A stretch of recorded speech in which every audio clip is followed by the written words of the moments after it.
वेद पाठशाला में मैं आपका हार्दिक स्वागत करती हूँ। प्रिय श्रोता, परमेश्वर का वचन जीवित, पवित्र एवं सामर्थी है। आशा है कि आज के वचन से आपको आत्मिक लाभ होगा। तो लीजिए प्रस्तुत है ये संदेश।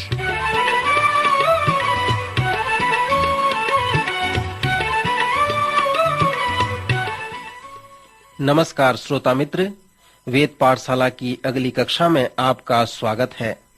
यह संपूर्ण पवित्र शास्त्र के सर्वेक्षण का विषय है और उसका एक भाग है।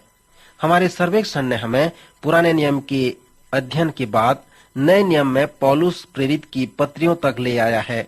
इस कक्षा में मैं पौलुस द्वारा लिखी गलतियों की पत्री का सर्वेक्षण समाप्त करूंगा। जैसे पौलुस इस पत्री का समापन करता है, वह हमें शरीर के कार्य और आत्मा के फल के विषय में तुलनात्मक बातों को बताता है। जब पौलुस कहता है कि आत्मा का फल, तो यह मुझे बहुत अच्छा लगता है। ये 9 प्रकार के फल हैं। प्रथम 3 फल हमें उत्साहित करते हैं कि हम भीतर की ओर देखें, अर्थात प्रेम, आनंद और मेल। अनेक लोग जिस प्रेम के विषय में बातें करते हैं, पौलुस यहाँ पर उस प्रेम के विषय में नहीं बताया है, परंतु वह ईश्वरीय प्रेम अर्थात अगापे प्रेम के विषय में बताया है। उसने इस प्रेम के विषय में प्रथम कुरिन्थियों के 13वें अध्याय में भी बताया है। पौलुस के अनुसार जब आप अगापे प्रेम का अनुभव करते हैं, तो आप ये भी जानने पाते हैं कि यह प्रेम अविनाशी व अप्रतिबंधित प्रेम है। यह प्रेम अप्रतिरोध्य है, क्योंकि यह आत्मिक प्रेरणा से है जिसे आप प्रेम रखते हैं। जब यह अगापे प्रेम आपके जीवन से बाहर निकल कर आता है, तो वह प्रेम आत्मा का फल होता है, क्योंकि वह प्रेम आप में से होकर नहीं वरन परमेश्वर की ओर से आता है।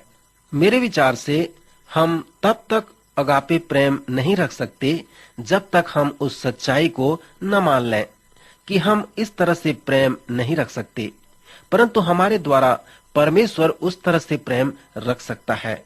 जैसे आप लोगों से संबंध बनाते हैं, तो अगापे प्रेम आपके जीवन से प्रकट होने लगता है। सो जब वह प्रेम आपके जीवन से दूसरे लोगों के जीवन में जाता है, तो वह आप नहीं परंतु पवित्र आत्मा है और वही आप में आत्मा का फल लाता है। फिर पौलुस कहता है कि आनंद भी आत्मा का फल है। क्या आपने कभी आनंद के स्रोत के विषय में आश्चर्य किया? कुछ लोग सोचते हैं कि आनंद आकाश की ओर से कुछ लोगों के जीवन में आ पड़ता है, परंतु उनका विचार गलत है। पवित्र शास्त्र हमें इस प्रकार नहीं सिखाता, परंतु वह कहता है कि आनंद हमारे जीवन में किसी कारण या किसी परिस्थिति से आता है। यूहन्ना रचित सुसमाचार के सर्वेक्षण में, ऊपरी कोठरी के सर्वेक्षण में हमने उसे देखा था, जहाँ पर यीशु ने चेलों से कहा था कि मैंने ये बातें तुम्हें इसलिए कही हैं कि मेरा आनंद तुम में बना रहे और तुम्हारा आनंद पूरा हो जाए। अर्थात यीशु के कहने का तात्पर्य यह है कि प्रत्येक परिस्थिति में आप उस आनंद का अनुभव कर सकते हैं, क्योंकि पवित्र आत्मा आप में है और वह आपको वो आनंद देता है। सो यही है आत्मा का फल। कुछ वर्ष पहले मैं एक व्यक्ति को जानता हूँ जिसने एक चर्च में मुझे मिला। वह उस चर्च के पास्टर के साथ कार्य करना चाहता था, क्योंकि उसी ने उस व्यक्ति को मसीह विश्वास में लाया था। वह उसकी प्रशंसा करने लगा, क्योंकि उसे उपदेश देने का वरदान था। सो उसने कहा कि पास्टर, मैं आपके साथ कार्य करना चाहता हूँ। पास्टर ने कहा, हम चाहते हैं कि आपको किसी दूसरे शहर में रखें जहाँ हमारा बाइबल अध्ययन चल रहा है, और वहाँ पर हम एक कलीसिया स्थापित करना चाहते हैं। सुबह बहुत उदास हो गया, परंतु उसने पास्टर द्वारा बताए गए उस पद को याद किया जो गलतियों की पत्री उसके 6वें अध्याय का 4था पद था, जहाँ पर लिखा है, हर एक अपने ही कार्य को जांच ले और तब दूसरे के विषय में नहीं परंतु अपने ही विषय में उसको घमंड करने का अवसर होगा। तब उसे बड़ा ही आनंद हुआ, क्योंकि उसके पास्टर के पास अनेक महान सेवक थे। सो वह उसके सेवा पर और उस पर घमंड करने लगा, क्योंकि उसके पास्टर ने उससे कहा था कि मैं चाहता हूं कि आप उस आनंद को ग्रहण कर लें कि परमेश्वर आपको उपयोग कर रहा है। सो उसने उसे उस शहर में जो 25 मील की दूरी पर था रख दिया और इसी प्रकार से प्रोफेसर डिक वुडवर्ड की सेवकाई प्रारंभ हुई और वह बढ़कर वेद पाठशाला कॉलेज बन गई। एक लंबे समय तक तो कुछ नहीं हो सका, परंतु जब परमेश्वर ने उस कलीसिया पर आशीष देना प्रारंभ किया तो उसे बहुत आनंद होने लगा।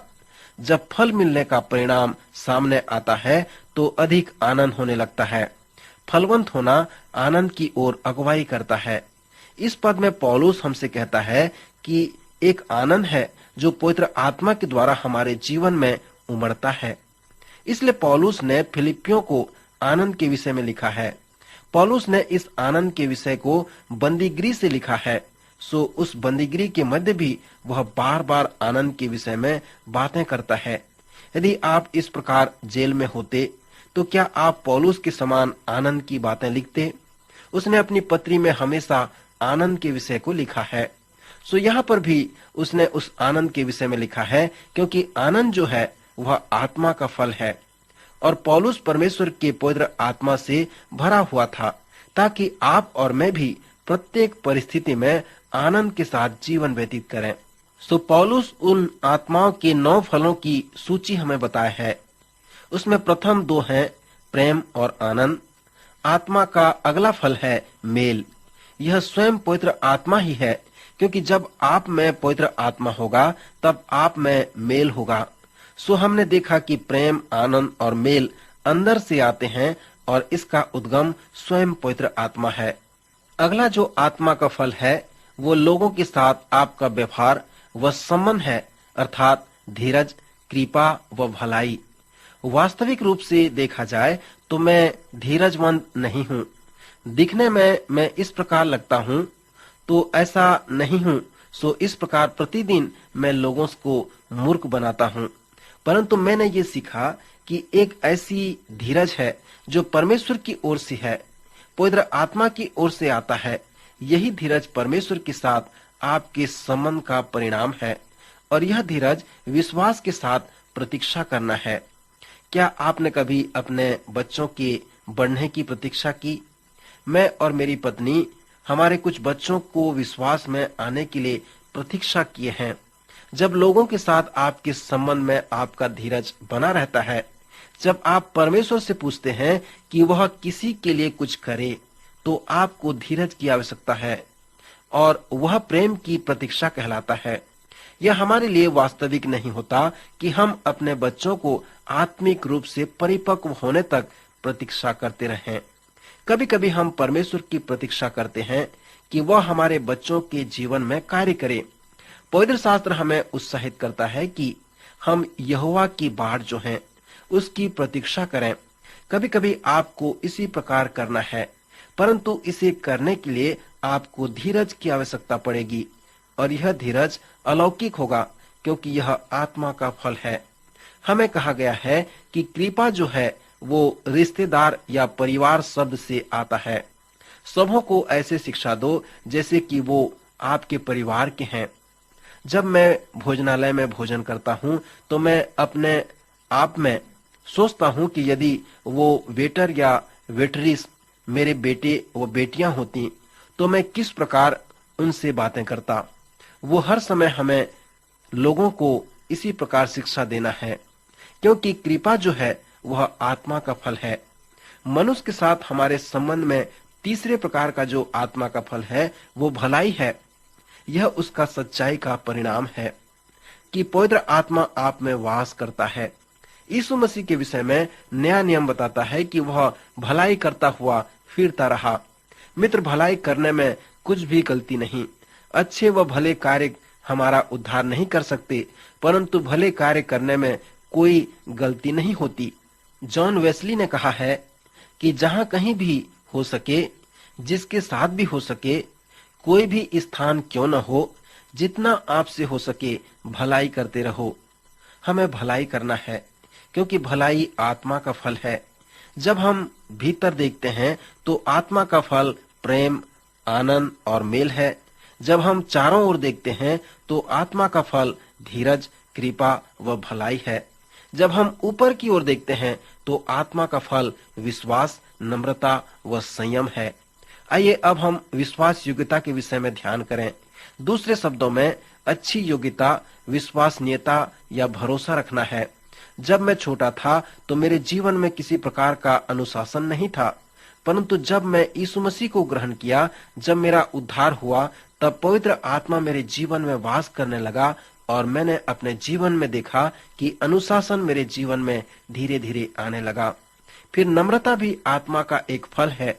मुझे नहीं मालूम कि क्यों यह सत्य है, पर मैं सोचता हूँ कि हम सबों में कुछ कड़ा अनुशासन है और यह विशेष करके जवानों में सत्य है। उनकी जुबान तेज होती है, उनमें नम्रता बिल्कुल नहीं दिखती। मैं भी ऐसा ही था, लोगों को और पशुओं को दुखी किया करता था। जब मेरा जीवन बदल गया, उद्धार प्राप्त किया, तब मैं अपने जीवन में पहली बार पशुओं से भी प्रेम रखने लगा। सो यही प्रमाण है कि पवित्र आत्मा मुझ में वास करता है। जिस नम्रता का आज मैं अनुभव करता हूँ, वह आत्मा का फल है। अंतिम आत्मा का फल जो पाया गया है वो संयम है। पौलुस कहता है कि यदि आप आत्मा के नियंत्रण में हैं, तो आप एक अच्छे घड़ी की तरह कार्य करेंगे। आप में संयम होगा। अंत में पौलुस कहता है कि धोखा न खाओ, परमेश्वर ठट्ठों में नहीं उड़ाया जाता, क्योंकि मनुष्य जो कुछ बोता है वही काटेगा। जो शरीर के लिए बोता है वह शरीर के द्वारा विनाश की कटनी काटेगा, और जो आत्मा के लिए बोता है वह आत्मा के द्वारा अनंत जीवन की कटनी काटेगा। मैं यीशु मसीह के क्रूस के छोड़ और किसी बात पर घमंड नहीं करता। केवल हमारे प्रभु यीशु मसीह के क्रूस का, जिसके द्वारा संसार मेरी दृष्टि में और मैं संसार की दृष्टि में क्रूस पर चढ़ाया गया हूँ। क्योंकि न खतना और न खतना रहित कुछ है, परंतु नई सृष्टि।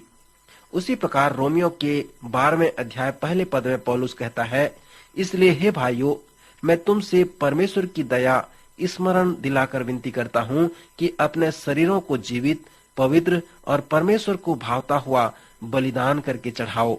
जैसे पौलुस गलतियों की पत्री का समापन करता है, तो वह मुझे व आपसे भी कहता है कि हम अपने जीवन को यीशु के हाथ में सौंप दें।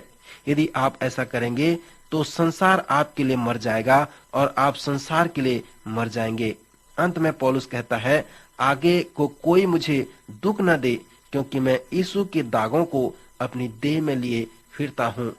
उसके कहने का तात्पर्य है कि यह मेरा मसीह के साथ समर्पण है, क्योंकि उसी के द्वारा मेरा नया जन्म हुआ है। श्रोता मित्र, आत्मा से नियंत्रित मसीह के चेलों के लिए विश्वास के द्वारा अंगीकार ही नई सृष्टि है। वह विनाश के भिन्नता को बताता है। मेरा समय समाप्त हो गया है, पर मैं आपसे आशा रखता हूँ कि आप पौलुस के जैसे ही कहें। कृपया गलतियों के इस महान पत्री को पढ़ें और अपने जीवन को देखें और परमेश्वर के पुत्र यीशु मसीह में विश्वास के द्वारा उसके आत्मा की सामर्थ में जीना सीखें। प्रभु आज के वचन द्वारा आपको आशीष दे।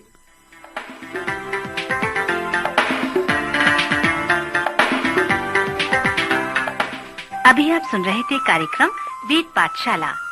श्रोता, हमें विश्वास है कि इस कार्यक्रम के द्वारा आपको आशीष मिली है। यदि इस कार्यक्रम के विषय में अधिक जानकारी प्राप्त करना चाहते हैं या बाइबल अध्ययन से संबंधित कोई प्रश्न हमसे पूछना चाहते हैं, तो आप हमें इस पते पर लिखें। हमारा पता है कार्यक्रम वेद पाठशाला, post box number 713, EN post, Faridabad 7। पता एक बार फिर सुन लीजिए। कार्यक्रम वेद पाठशाला, post box number 713, EN post, Faridabad 7। आज के कार्यक्रम का समय यहीं पर समाप्त होता है। अगले कार्यक्रम में आपसे फिर भेंट होगी। तब तक के लिए नमस्कार।